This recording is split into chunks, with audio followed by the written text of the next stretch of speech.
So we've already done, at this point, you should have your tints done using the white of the paper as your white, right? So you're starting with white, which is the paper, and then you're just using layers, right? So this is my hue. That's going to have, I'm going to just color that in until it doesn't get any darker.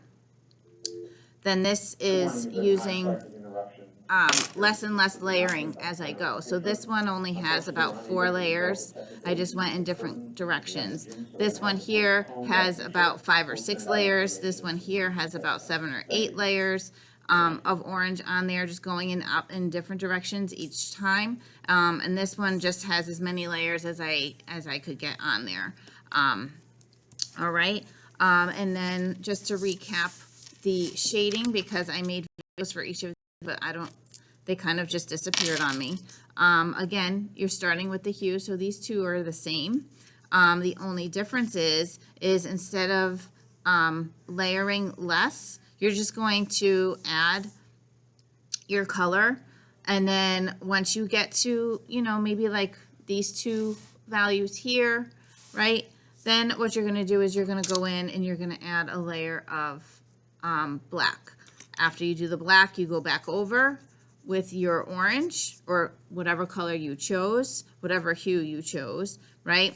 Then in this one, I'm going to add a little bit more, so maybe 2 layers of black, and then go back over with my hue.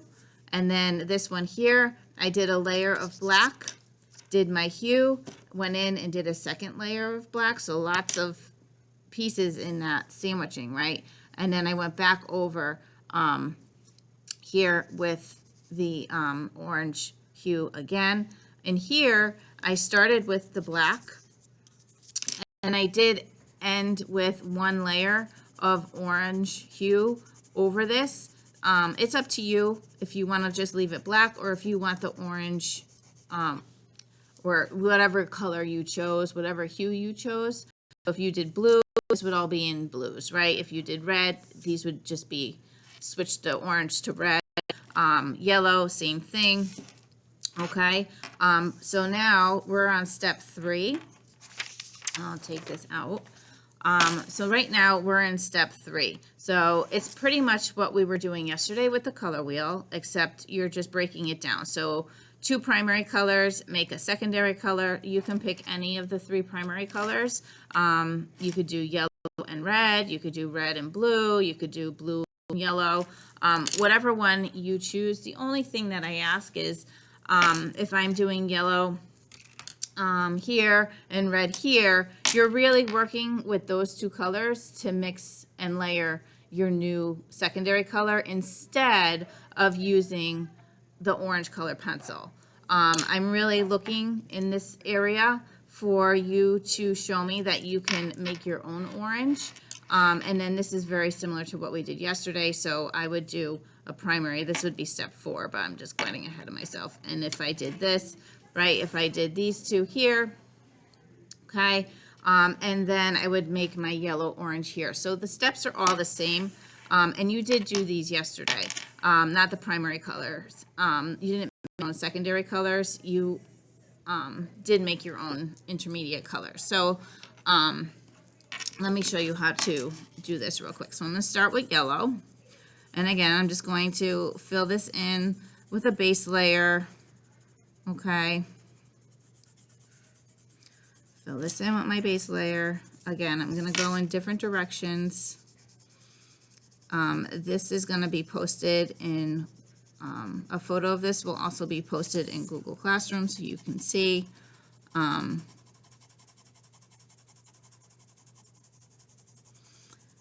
So I'm really trying to get this to be as vibrant and as intense as whatever the color is here. So if I'm using orange, then I would use the orange, paint to kind of see how much of this paint I can get on here. And just remember that this is paint. This is not your normal color pencil made out of wax and pigment. This is paint. So it's watercolor paint that has been dried and then put into this pencil. So it actually makes watercolor painting a lot easier. You can get a lot more detail. Okay, I think that's about as good as I'm going to get. It kind of looks the same. So I'm going to go and get my red, but it needs a little sharpened. I was just using that. So again, same thing. I'm going to start with my base layer and just try to get in here. And again, remember when we did regular shading with our number pencils and we did the still life? Same thing. You want to use the side of your pencil. So if you see, I'm holding my pencil like this at the end rather than like this when I'm writing with a pen, or, you know, we're not working with detail right now. We're really just trying to hone in and get as much of this pencil in here. We don't want to have lines and streaks, right? We want to try and get this as even as possible. So the way to do that is to use the side of the pencil and keep moving in different directions. Every time I start a new layer, I want to move in another direction different, right? And so I even gonna go in diagonally this time. I'm not pushing any harder. It's just that I am catching all of the little areas that you can't always see with your eye. So I am gonna go in around the edges a little bit because I was a little afraid I was gonna go outside the lines. Sometimes that's a good thing. In this case, not so much. So I'm just gonna keep on moving in again. I can gauge, if this is this dark, I can get my paper to be just as dark. So I want to make sure that I'm really trying to get in those layers. So right now, because I have so many layers on here already, I am pushing a little bit harder just to make sure that I am getting into all those little white specks. Trying to get rid of all of those white specks. Okay, really working on like a hard surface. Make sure you don't have anything underneath, or we're not working on top of a folder or something, because sometimes the texture comes through and then you can't get rid of it. All right, so I think this is pretty close, right? So again, I'm going to now take these two primary colors and I'm going to go right here in the middle. And remember, you always start with the lightest color. Obviously, in this case, it's yellow. So I'm going to start my base layer with yellow. It's always easier to mix if you start with the lighter color. Okay, so here's my base layer.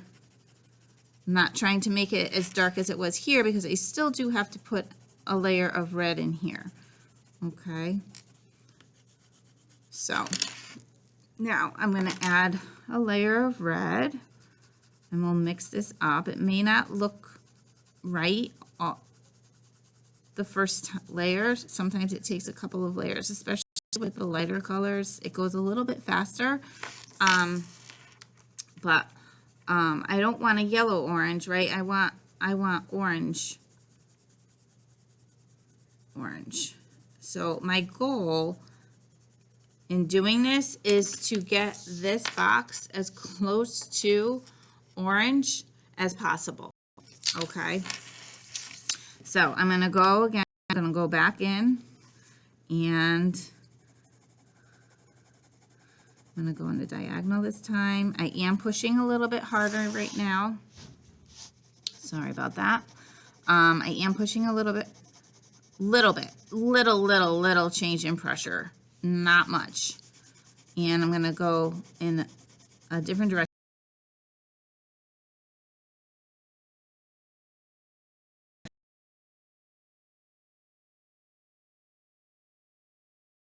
You know, but if you feel it's too yellow orange, right, then go ahead and go back in and do another layer. Again, I'm not pushing really that much harder. It's just I'm just going in different directions. I see some streaks in there. I'm going to try and get rid of them a little bit. All right, so maybe this is actually going to be my last layer. We'll take a look and see.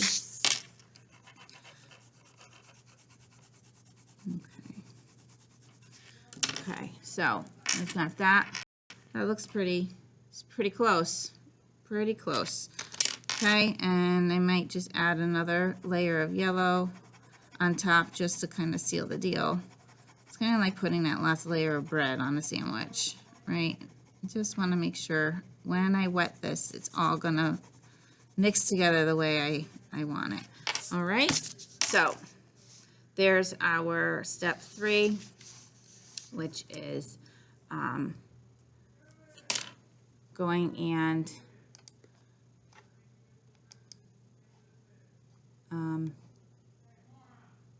that's it. Okay,